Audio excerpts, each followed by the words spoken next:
تختی نمبر 5، اور اس کے اندر ہے 2 زبر 2 پیش 2 زیر، اسے تنوین کہا جاتا ہے، اور جس حرف پر تنوین ہو یعنی 2 زبر 2 زیر 2 پیش ہو اسے منون کہا جاتا ہے۔ تنوین کی آواز نون کی طرح ہوتی ہے، اور جس طرح آپ نے تختی نمبر 4 میں یا 3 میں پڑھا ہے نا کہ حرف کو بغیر لمبا کیے بغیر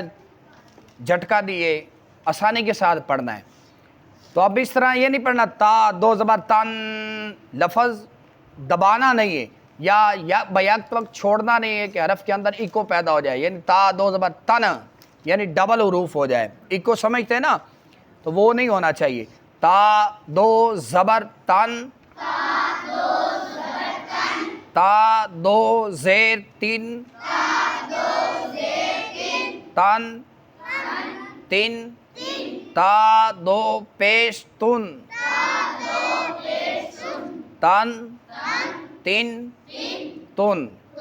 تا 2 زبر تن، تا 2 زیر 3، تا 2 پیش تن، تن 3 تن، زا 2 زبر زن، زا 2 زیر زن، زا 2 پیش زن، زن زن زن، زال 2 زبر زن،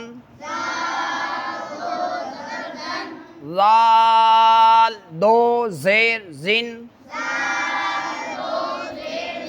زال 2 پیش زن،